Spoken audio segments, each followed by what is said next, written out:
tu visita a Guatemala ha tenido bastantes conferencias y bastantes pues, repercusiones también. Desde hace unas cuantas semanas has estado en trending en Guatemala, la gente te ha llegado a conocer más. Uno de los temas que a mí me gustó muchísimo cómo lo abordaste, y quisiera que aprovecháramos para que el público del Canal Antigua también lo vea, es el tema del lenguaje. Sí. Cómo se está modificando el lenguaje para hacerlo menos personal y cambiar el sentido de las cosas. Por favor, háblanos un poco de eso porque me encantó realmente tu explicación. Bueno, a ver, voy a tratar de hacerlo simple porque evidentemente es un tema bastante complejo. Nosotros pensamos con palabras, vamos a partir de ahí. Si yo les pido a ustedes o al público que nos está mirando que enuncien en su cabeza un pensamiento significativo, van a tener que usar palabras. No hay otra forma. Uno puede tener sin palabras sensaciones. Ahora, nosotros no nos movemos simplemente por instintos, porque somos animales racionales. Y la razón entonces está vinculada al lenguaje. A tal punto que, por ejemplo, los griegos usaban la misma palabra para lenguaje y para razón, el logos. Entonces, si yo parto de esta idea de que nuestro pensamiento está condicionado por las palabras que utilizamos, modificar entonces las palabras que usamos sirve para modificar el pensamiento. Lo que estamos viviendo hoy es la modificación ingenieril de las palabras que utilizamos, porque es la mejor forma que un cierto poder, del cual después podemos hablar un poco más, tiene para modificar no solamente lo que pensamos, sino también cómo percibimos las cosas. Te voy a poner un ejemplo. Si yo hablo del aborto y modifico esa palabra por interrupción del embarazo, hay un cambio de percepción enorme que va a acercarle muy pronto. Con un engaño muy subterráneo, muy difícil de captar, que es que la interrupción no es lo mismo que la terminación. Hay una diferencia que es sutil, pero es una diferencia al fin. Por ejemplo, vamos a suponer, yo tengo ganas de ir al baño y me urge. Bueno, tengo que cortar la entrevista, yo la interrumpo porque después regreso y seguimos con esta entrevista. Por eso la interrumpí, porque la reanudé. Ahora bien, al revés, si, bueno, cuando esta entrevista concluye, decimos terminó la entrevista. No se interrumpió la entrevista, sino que terminó. Entonces, digamos, cuando hablamos de la terminación violenta de una vida, es habitualmente lo que conocemos como asesinato. Por lo tanto, si el aborto es la terminación violenta de una vida por nacer, es un asesinato. Ahora, si el aborto es la interrupción del embarazo, ya queda todo eso en una nebulosa. Puedo llevar esto a ejemplos mucho más extremos, como lo que está sucediendo ahora, por ejemplo, en Holanda, donde lobbies pedófilos están solicitando que se deje de utilizar la palabra pedofilia porque los estigmatiza. Y quieren que se empiece a hablar de sexo intergeneracional. Evidentemente, esto es mucho más simpático que yo diga, ese señor que abusó de ese niño es un pedófilo. Esto a todos nos escandaliza de un momento a otro, es inmediato. En cambio, yo digo, bueno, no, el señor tiene una orientación sexual en clave intergeneracional. La mitad de la población no va a entender a lo que yo me estoy refiriendo. Entonces, esto es constante. Incluso lo podemos pasar, por ejemplo, al tema del LGBTQIA+. Por ejemplo, habitualmente en la televisión, en las instituciones, en el colegio incluso, en las universidades, se habla del cambio de sexo. No sé si han escuchado, si acá, bueno, sí, fulanito se cambió el sexo, menganito se va a cambiar el sexo, cuando la realidad es que el sexo no se puede cambiar. Y hoy decir esto en Argentina, en mi país, por ejemplo, puede ser considerado un discurso de odio que a mí me valga rehabilitación y reeducación por parte del Estado. De hecho, yo tengo una denuncia en el Estado argentino por decir que el sexo no se puede cambiar. Agustín, ya esta respuesta que nos has dado nos pone sobre la mesa varios de los temas que en Guatemala, digamos, no tan abiertamente como en la Argentina o en Brasil o en Europa o en Estados Unidos se discuten, pero que empiezan a aparecer. Y aquí en el canal, en varias entrevistas, lo hemos mencionado con Carmina, que tenemos que tener mucha cautela, prudencia, pero también firmeza. Porque a través de esa sutileza, no solo en el lenguaje, sino en los comunicados, en la forma de comportamiento, en la censura, ya sea abierta o medio escondida, empiezan a permear esos temas y han habido movimientos, declaraciones de ciertos grupos acá en Guatemala que a propósito no se caracteriza por discriminar, aunque lo digan algunos. Guatemala, la sociedad guatemalteca por lo general no discrimina, aparecen. Mi pregunta muy concreta, En esta experiencia que has acumulado, incluso en esta gira que estás realizando, entendemos que estuviste en Puerto Rico, en Estados Unidos, ¿cómo podemos identificar cuáles son esas marcas que están apareciendo o han aparecido en los países cuando todos estos temas aparecen y empiezan a enraizarse y hay grupos financiados muchas veces de afuera y empiezan a destruir instituciones como la familia y cosas así? Bueno, lo más complicado es que esto es una agenda progresista, entendiendo el término progresista como un derivado de progresividad. Es decir, no estoy hablando del progresismo en términos ni políticos ni morales, sino como algo que va progresando milimétricamente. En ese sentido es distinto de una revolución. La revolución tiene una fecha, no sé, 17 de octubre de 1917. Bueno, no, esto es 1 milímetro cada día. Entonces esta es un poco, digamos, la fábula de la rana que la estamos cocinando y es mejor ponerla con el agua fría y que el agua empiece a calentar de a poco para que la rana no se dé cuenta cuando ya está totalmente hervida, en lugar de echar la rana viva en el agua ya hirviendo porque va a pegar un salto. Eso sería la imagen de la revolución. La imagen del progresismo es la de la rana que se va cocinando sin darse cuenta, hasta que se da cuenta y ya es tarde, ¿no? ¿Cuáles son las huellas? Bueno, son muchas. En el caso aborto, por ejemplo, todo esto empieza con distintos casos muy excepcionales que se los empieza a transformar como la norma. Bueno, esta chica de tanta edad, que es niña, fue abusada por su padrastro, por su vecino y quedó embarazada, entonces lo que tenemos que hacer es legalizar el aborto, ¿no? En lugar de combatir esas situaciones de irregularidad familiar y tratar de que la gente que está en esa situación pueda salir de esa situación, no, hay que legalizar el aborto. Entonces empiezan a confundir a la sociedad con sentimentalismos, encontrando chivos expiatorios y pensando que eso va a resolver la cuestión. Y ahí entra, por ejemplo, las 3 causales, ¿no?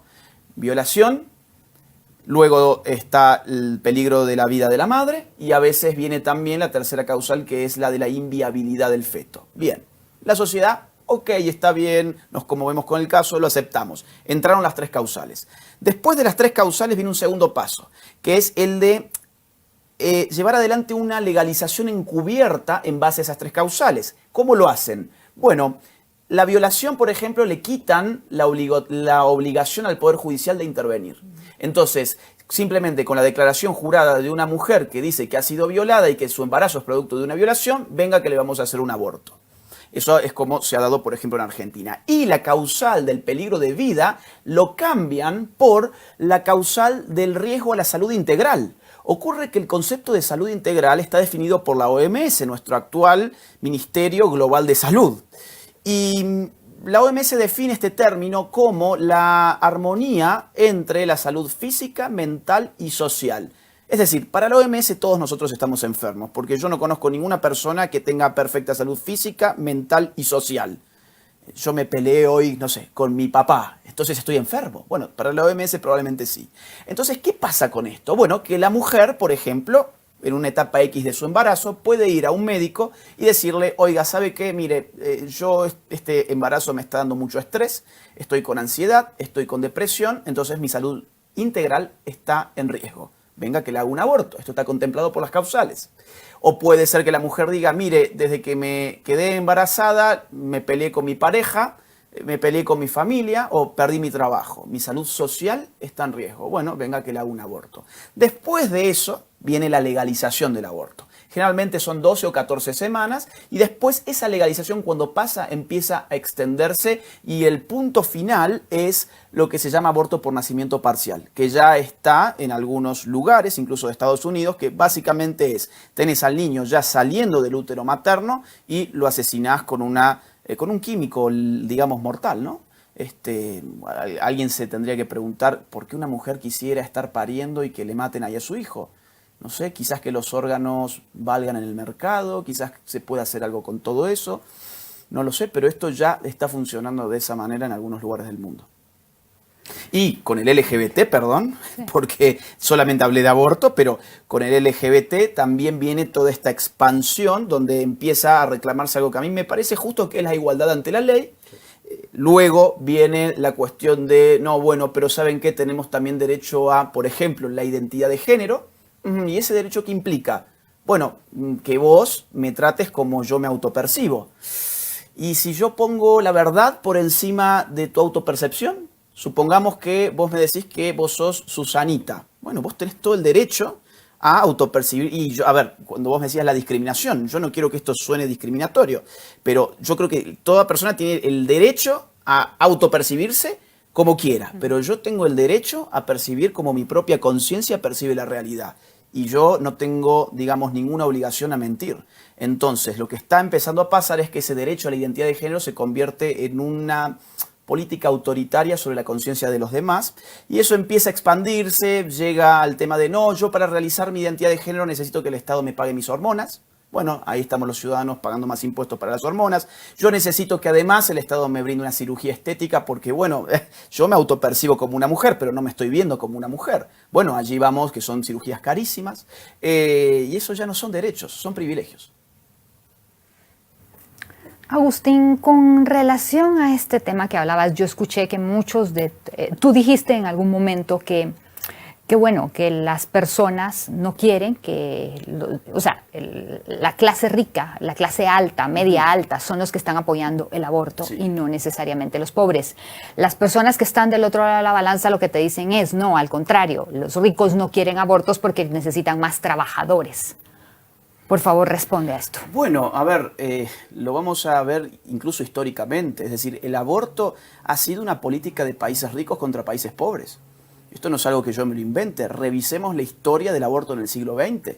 El aborto en el siglo XX aparece, por ejemplo, en Estados Unidos en el año 1916 con la primera creación de una clínica de control de natalidad que pedía financiamiento para mejorar la raza en Estados Unidos, con una feminista muy conocida a la cabeza que era Margaret Sanger, la fundadora de Planned Parenthood. ¿Cómo pedía dinero esta señora? Diciendo que el aborto servía a un proceso eugenésico de mejora racial. Esto significa, llevemos los abortos, que es lo que hace Planned Parenthood, mayoritariamente en términos relativos a la comunidad negra, a la comunidad hispana y a las comunidades que no nos gustan a nosotros. Curioso que Black Lives Matter, ¿no?, que está tan de moda, no ha dicho absolutamente nada de todo esto y están ahí peleando por distintas cuestiones, pero el tema del aborto no lo quieren ni tocar. Cuando al día de hoy Planned Parenthood en términos relativos lleva más abortos a las comunidades negras que a cualquier otra. Luego, digamos, cuando ya este discurso eugenésico no se puede mantener porque cae la Alemania nazi en la Segunda Guerra Mundial, empiezan con un discurso económico, que es el aborto a ustedes pobres los va a enriquecer.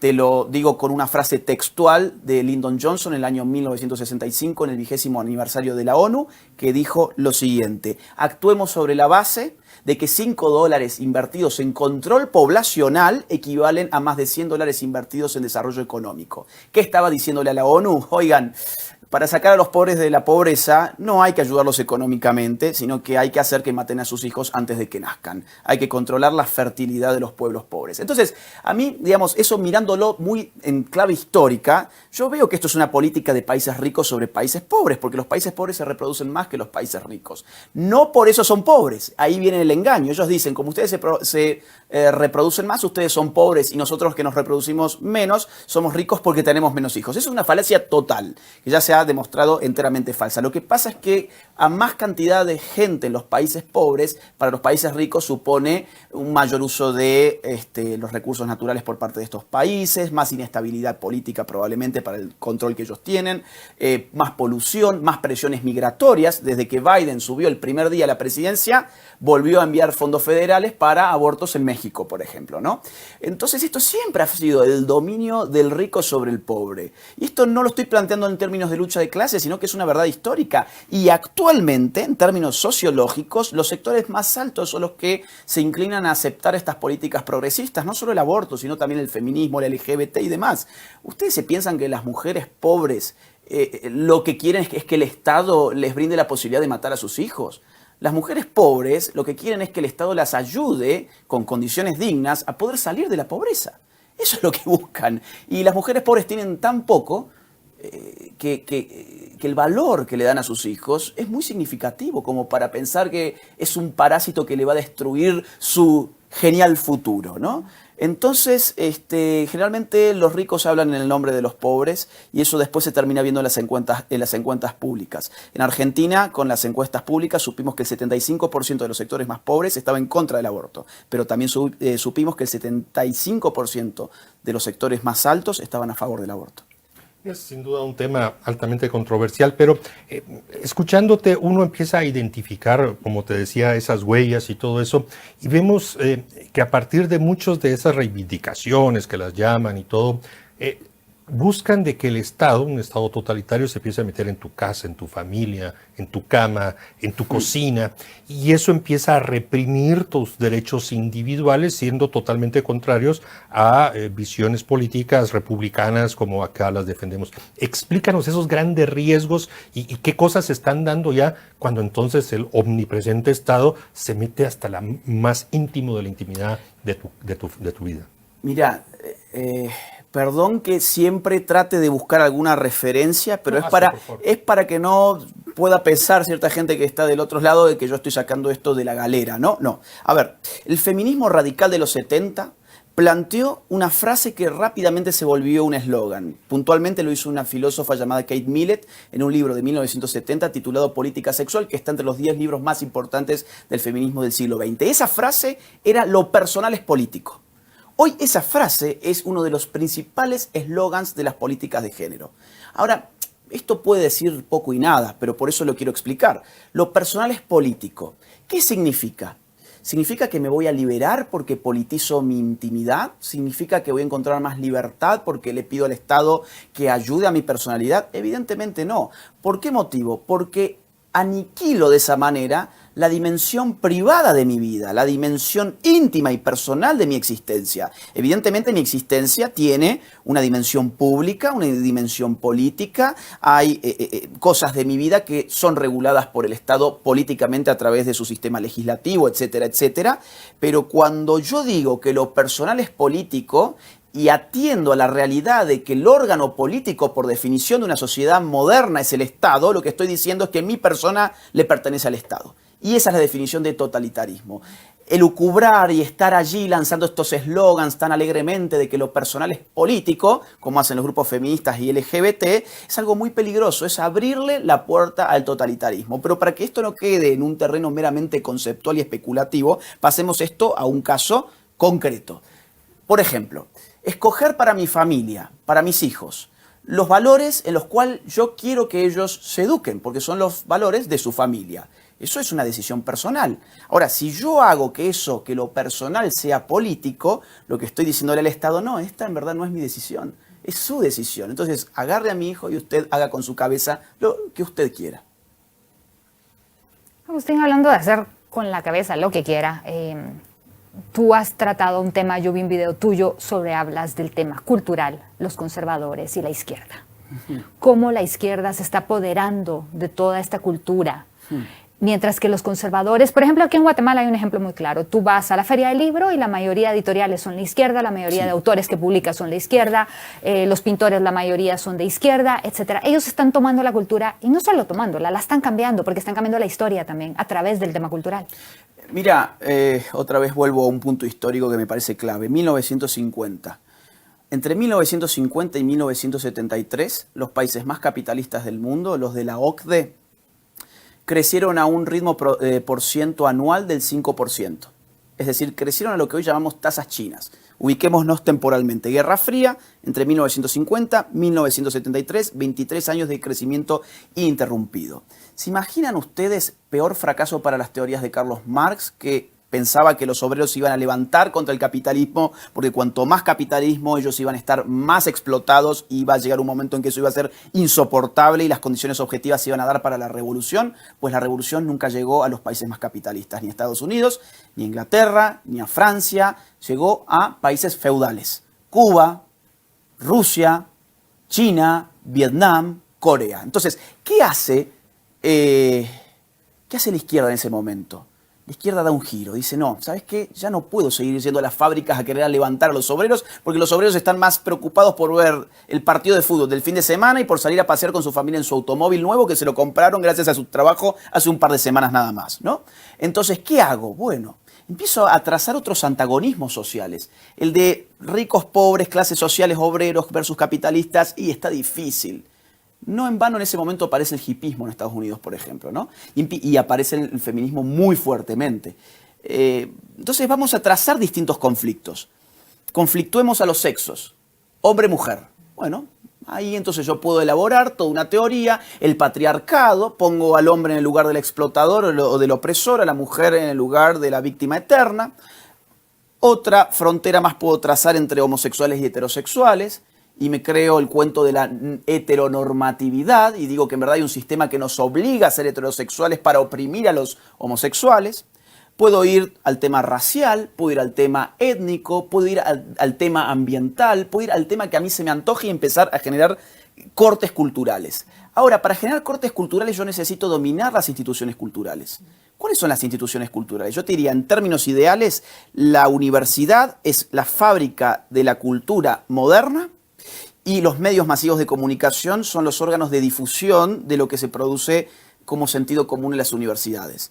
Entonces, si vos ves desde el mayo del 68 hasta hoy, las universidades han pasado a estar totalmente dominadas por la izquierda, no solamente acá, en todo el mundo. Hay un trabajo de un sociólogo muy famoso que es Pierre Bourdieu, que se llama Homo Academicus, de los 70, donde ya registra que las facultades de humanidades, ciencias sociales y filosofía en Francia están totalmente, digamos, en manos de la izquierda. Y eso es lo que pasa en todo el mundo hoy en día. Por eso nuestra cultura ha girado tan fuerte hacia la izquierda y por eso las clases altas suelen ser de izquierda, porque suelen ir a la universidad.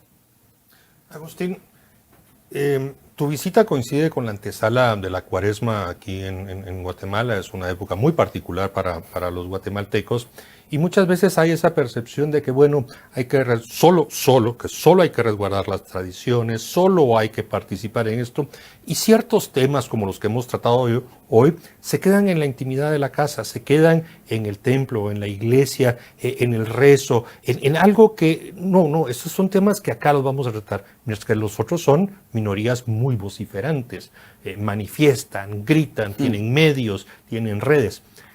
¿Qué les dices tú a esa mayoría silenciosa, principalmente la guatemalteca, que se asusta, se espanta cuando hablamos de estos temas, los vemos enfrente, pero preferimos resguardarnos e ir a buscar y hacer otras cosas entre nosotros? ¿Dónde les llama la atención? ¿Qué les dice para que no lleguemos a los extremos que nos has comentado? A ver, hay gente que le hace mucho asco a la política y piensan que por ellos estar al margen de la política entonces va a estar al margen de ellos. Y ocurre exactamente lo contrario. Cuando uno se automargina de la dimensión política de su existencia, lo que termina pasando es que la política lo domina mucho mejor que cuando uno se involucra. Porque cuando uno se involucra tiene que saber a quién está votando, tiene que saber lo que está pasando, tiene que tener un rol activo. Entonces la gente dice, no, esos no son mis temas. Bueno, lo que quiere la política es que vos pienses que no son tus temas. Pero nosotros tenemos una naturaleza política en la medida en que vivimos en una polis moderna, es decir, en una ciudad, en un estado. Vivimos en un estado, entonces tenemos la oportunidad de participar. ¿Por qué no vamos a participar? Entonces ahí empieza a generarse un gran problema, que es el que la mayoría se autosilencia y empieza a autocensurarse. Empiezan a pasar fenómenos psicológicos muy interesantes como la espiral del silencio, donde la gente empieza a percibir que nadie piensa como ella y entonces esa persona ya no tiene incentivos para hablar, pero ocurre que la mayoría piensa como ellas, pero todas las mayorías se están autosilenciando porque piensan que nadie piensa así. Es una locura, pero eso pasa muchísimo. Y además pasa otra cosa que es muy peligrosa, que es el religiosismo, lo voy a llamar así, que es, bueno, a ver, yo no voy a la manifestación, yo voy a rezar un rosario. Yo entonces rezo el rosario y esta es mi contribución a la causa. Yo diría, bueno, orando pero con el mazo dando, ¿no? O sea, me parece muy bien la oración, pero después quien está mirando por la ventana son los políticos. A ver cuánta gente se juntó ahí. Si vos te encerraste a rezar el rosario en el templo, el político no va a mirar adentro del templo cuando vos estás rezando el rosario. Entonces, la movilización política es fundamental y es la única manera de frenar esta agenda. Esta agenda tiene demasiado dinero. Cuando vos decías hay minorías muy ruidosas. Yo diría, no solamente son ruidosas per se, sino que además, digamos, tienen una cantidad de dinero que les permite vivir siendo ruidosas. Nuestra gente tiene que trabajar, tiene que cuidar una familia, tiene muchas obligaciones, pero detrás de, por ejemplo, el movimiento abortista de Guatemala, hay millones de dólares que están financiándolo todos los años. De hecho, les doy un dato, es el país de nuestra región donde IPPF más plata pone. IPPF es la International Planned Parenthood, o sea, la versión internacional de Planned Parenthood, que es una red de clínicas abortistas. Ellos tienen 46.000 clínicas abortivas en todo el mundo. McDonald's tiene 33.600 sucursales, perdón, 33.900 sucursales. Es decir, hay más clínicas que hacen abortos de IPPF que comida chatarra de McDonald's. Y el gran negocio es legalicemos el aborto para meter más clínicas. Bueno, entonces, ¿qué necesitamos? Organizaciones de los países donde el aborto no está permitido que presionen para que el aborto se legalice. Y vamos a ponerle dinero para que esa gente pueda, a pesar de ser una minoría, empezar a parecer una mayoría. Entonces ahí te compran periodistas, compran académicos, mantienen una plana de militantes full time y hacen todo lo que lamentablemente hicieron en Argentina y tuvieron una victoria. Agustín, ¿por qué la gente no percibe esto que está sucediendo acá? En estos estudios también tuvimos la oportunidad de tener a César Vidal, no sé si lo conoces, claro. Y él precisamente hablaba de este tema, de que es casi un genocidio la cantidad de abortos a niños de raza negra que han sucedido en Estados Unidos. Imagínate lo que puede suceder ya en países como Guatemala y demás. ¿Por qué la gente sigue apoyando algo que al final los va a perjudicar a nosotros mismos? Yo creo que este problema tiene raíces muy profundas, ¿no? Estamos viviendo, y no quiero irme demasiado, pero creo que a la gente se le ha reventado la capacidad crítica. Hemos perdido nuestras sociedades, no digo esta sociedad, la mía también, las sociedades y la generación es la mía. Hemos perdido nuestra capacidad crítica, hemos perdido nuestra capacidad analítica, hemos perdido la capacidad de leer. Es decir, solamente estamos con pantallas, las 24 horas del día estamos con pantallas. Hemos pasado de ser culturas basadas en la lectura a ser culturas basadas en la imagen. Y eso implica un retroceso cognitivo enorme, porque cuando uno lee, tiene que poner en práctica distintas habilidades intelectuales como la síntesis, la abstracción, el pensamiento crítico. Cuando uno mira ya está todo dado en la pantalla, está ahí. Está listo para ser consumido, pones Netflix y es un momento digamos, de estar relajado, ¿no? Entonces, este mundo ha generado líderes culturales que los llamamos farándula.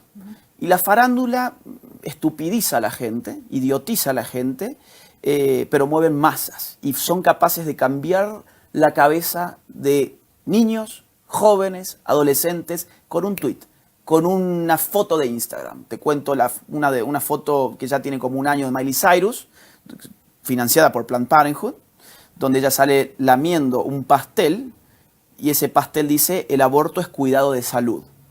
O sea, ¿qué viene a ser el embarazo si el aborto es salud? Bueno, el embarazo es una enfermedad. Y millones de adolescentes poniéndole likes. Nadie se pone a pensar, pero me está diciendo que el embarazo es una enfermedad. ¿Por qué no podemos leer ese metadiscurso? Bueno, porque no sabemos leer. Ese es el punto, saber leer, no solamente leer lo que está escrito, sino también lo que no está escrito. Y esa capacidad crítica es la que se ha perdido en todas partes. Por eso consumimos estos discursos buenistas, bien diseñados, que los difunden en la farándula y los consumimos para ser parte. No queremos quedarnos afuera, no queremos dejar de ser cool. Y hoy estar a favor de la vida no es cool. Es decir, tenemos que volver a eso. Agustín, tenemos que aprovechar estos últimos 2 o 3 minutos máximo para tú has estado un par de días ya en Guatemala, te has juntado con decenas de guatemaltecos, has escuchado sus preocupaciones, las preguntas, las consultas, las críticas. Trasládanos un muy breve diagnóstico. ¿Qué ves lo que está pasando? ¿Dónde nos adviertes que pudieran estar los riesgos? ¿Y qué nos sugieres para precisamente toda esa mayoría silenciosa, provida, conservadora, trabajadora, en fin, de todo lo que hemos hablado? Tenemos que preocuparnos para ver si una próxima vez que pudieras venir a Guatemala encontraras que estamos activos. Bueno, a ver, yo acá me he dado con una sorpresa que no he visto en ningún otro país. Conozco prácticamente toda la región, no conocía todavía Guatemala, es la primera vez que estoy, y me di con una sorpresa muy grata, que es que hay una hay un lazo bastante efectivo entre la clase política y las demandas pro vida y pro familia. Por eso, por ahora, al parecer, en términos de política formal, de clase política, estas iniciativas pro muerte, antifamilia, no tendrían que pasar al corto plazo. El problema es que a veces decimos, estas cosas no pasan en mi país ni pueden pasar. No, en política todo puede pasar. Es decir, hoy tenemos esta situación, hay que luchar para conservar esta situación. ¿Cómo se lucha para conservar esa situación?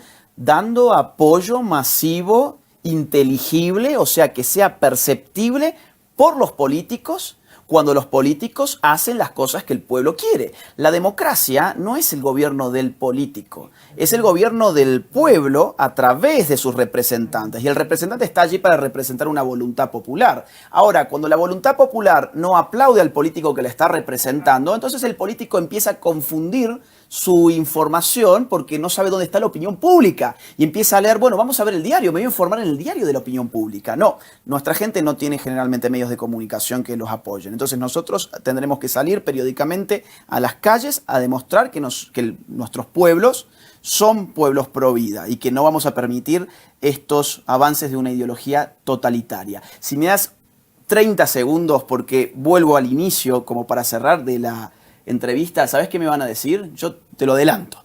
Van a decir el homofóbico o el canal homofóbico o los periodistas homofóbicos.